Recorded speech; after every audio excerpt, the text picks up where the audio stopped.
Hola Hugo, buenas tardes, Jerónimo de Quiero Retruco. Hola, buenas tardes, Jerónimo. Muchas gracias por el llamado.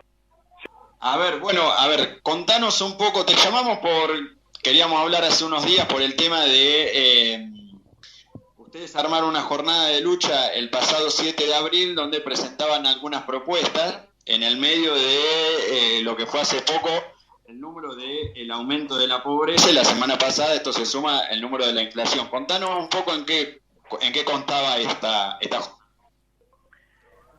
Sí, sin ninguna duda, el escenario en el que nos encontramos es un escenario muy difícil, particularmente para los sectores populares, para los trabajadores, particularmente los trabajadores precarios, por la caída de los ingresos, el aumento desmedido de precios y bueno, y fundamentalmente por las dificultades que genera esta pandemia, cuya principal respuesta,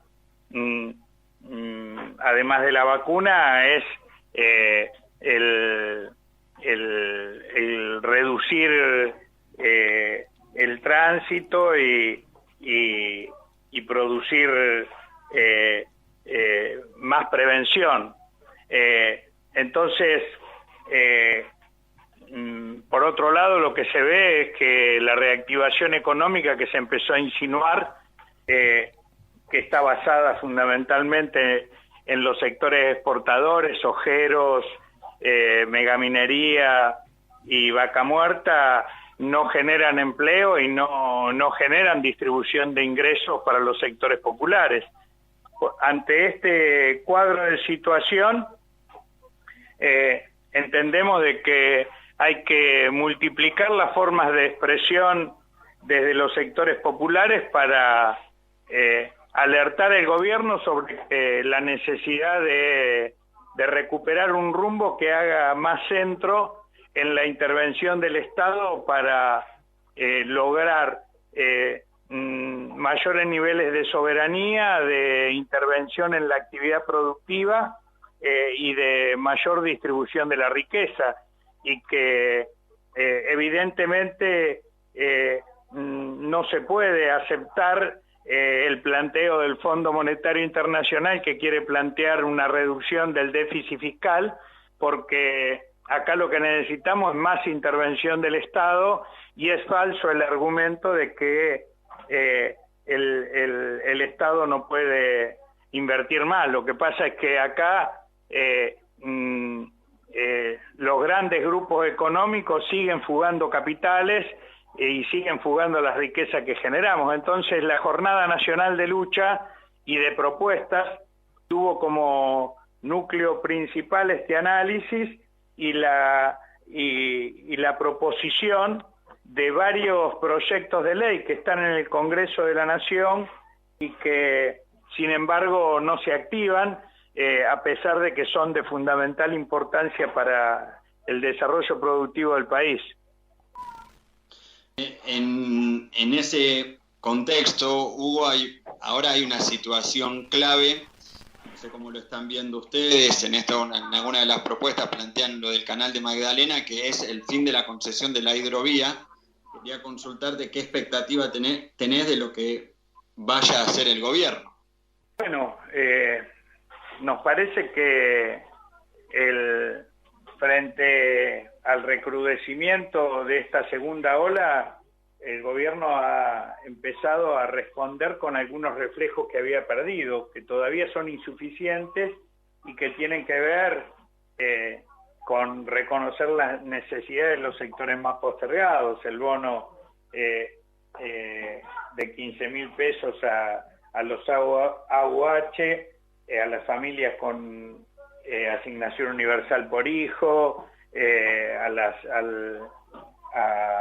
las embarazadas, y ahora la bonificación de 6.500 pesos para los trabajadores y trabajadoras de la salud para los próximos 3 meses, son algunos reflejos muy leves de lo que debe ser una tendencia mayor, porque por eso que nosotros hemos puesto como principal, porque es lo único que va a posibilitar un piso de dignidad mínimo para nuestro pueblo y que ese sea el piso a partir del cual se discutan y se establezcan los convenios colectivos de trabajo.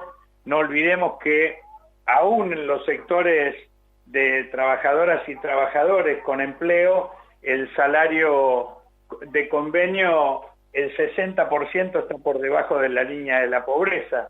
Evidentemente, la situación de quienes trabajan por su cuenta, son cooperativistas o situaciones de trabajo precario, los ingresos son menores aún. Entonces, acá necesitamos una fuerte intervención del Estado con proyectos que hagan eje en la producción. Por eso que estamos proponiendo que el litio sea industrializado en nuestro país. La Argentina es la tercera región del mundo, forma parte de la región con el tercer nivel de reservas de litio y que son un recurso fundamental para la reserva y la acumulación energética, y por eso es posible y necesario su industrialización, fundamentalmente en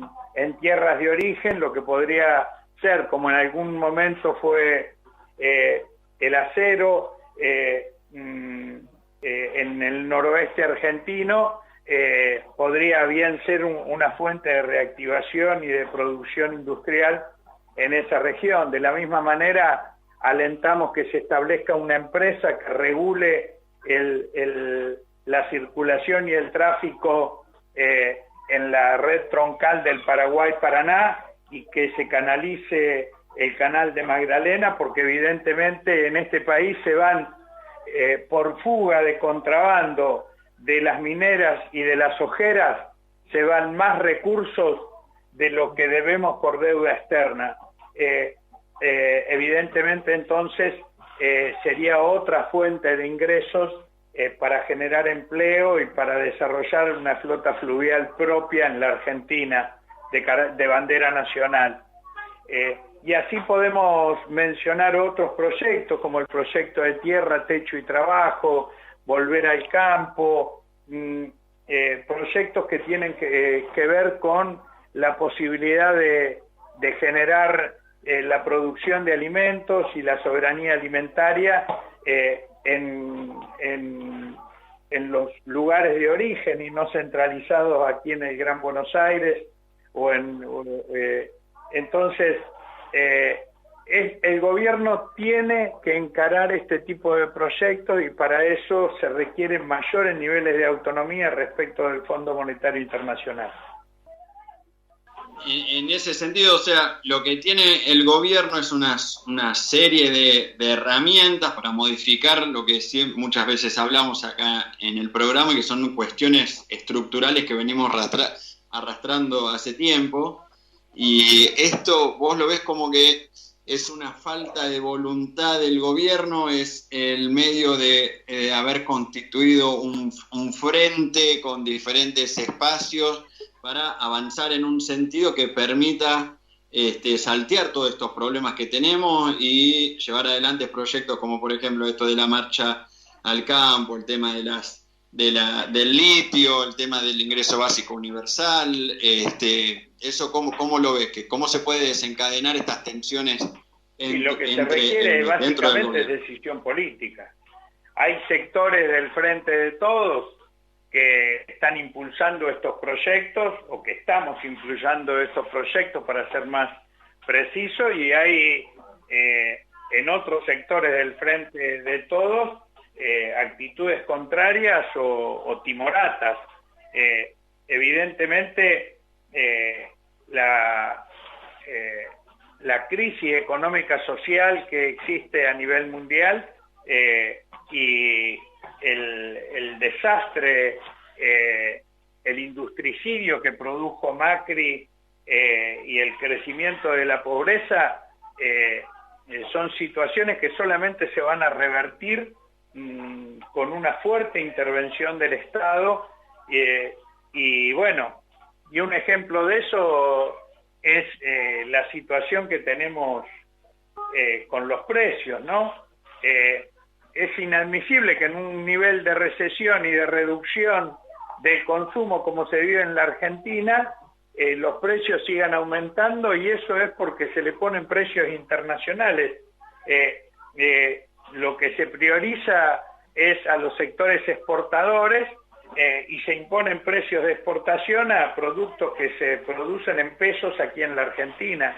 Entonces, evidentemente esto requiere una más firme intervención del gobierno y del Estado.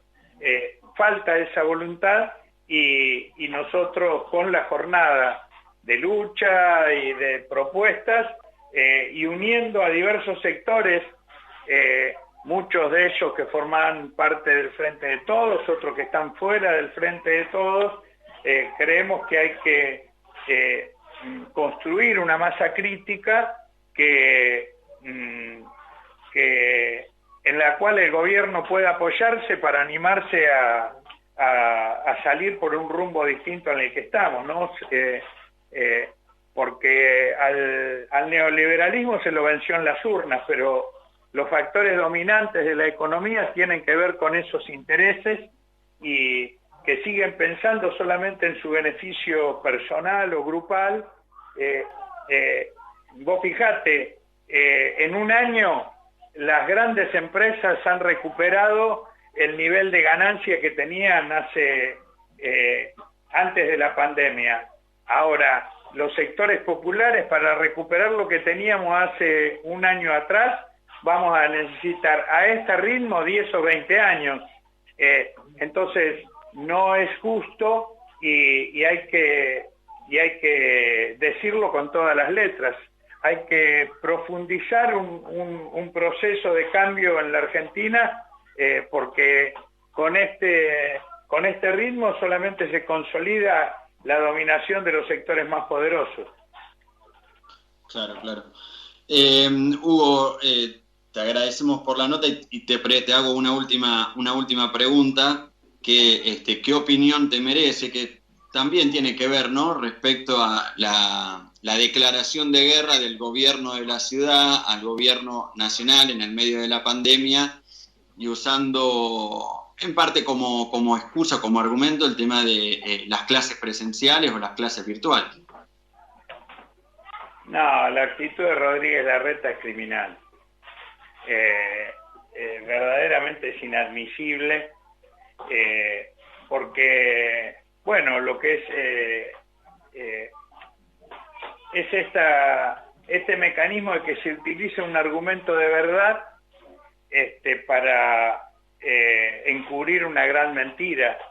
Es cierto que en las aulas no ha habido un crecimiento de los contagios, pero en la circulación sí, en el transporte, en los vehículos públicos, en los micros, en los trenes, y eso, ahí sí ha crecido la circulación del virus, y entonces evidentemente ahí hay algo que no se quiere ver, es más, que se quiere negar. Nosotros creemos de que la situación, ahí tenés otro ejemplo. La discusión es que nos quieren imponer es clases sí, clases no, eso, clases presenciales sí, clases presenciales no. Y en realidad lo que nosotros tendríamos que estar discutiendo en este momento es fortalecer la capacidad de inversión del Estado para que en el corto plazo podamos tener una vacuna argentina. ¿Cómo puede ser? La tiene Cuba y no la puede tener, que es una pequeña isla con 5 millones de habitantes, y no la puede tener la Argentina. Si no la tenemos es porque se privilegian los intereses de los grupos económicos que vemos lo que pasa. Sigma la lleva a México, y México las vacunas se las manda a Estados Unidos, y entonces no vuelven nunca. Entonces, nosotros necesitamos fortalecer la prevención, pero al mismo tiempo fortalecer el sistema público de salud, fortalecer la capacidad de producción de medicamentos, de producción de vacunas, y un sistema nacional integrado de salud que permita potenciar los recursos que tenemos como país en un sistema nacional de salud. Entonces, evidentemente, nos quieren cambiar el eje de los debates. El gobierno ha empezado a reaccionar, ha tomado iniciativas, pero todavía son, a nuestro entender, van bien encaminadas, pero todas son atisbos, son intentos de recuperar una iniciativa que se tuvo a principio del año pasado y que este año, yo creo que fundamentalmente por los condicionamientos del Fondo Monetario Internacional, no alcanzan a desplegarse plenamente de acuerdo a las necesidades y a las urgencias que tenemos como pueblo. Ahí está. Bueno, Hugo, te agradecemos mucho por la nota desde acá, desde Quiero Retruco, y seguramente en otra oportunidad volveremos a hablar. Bueno, yo les agradezco mucho a ustedes y envío un saludo a toda la audiencia y al equipo.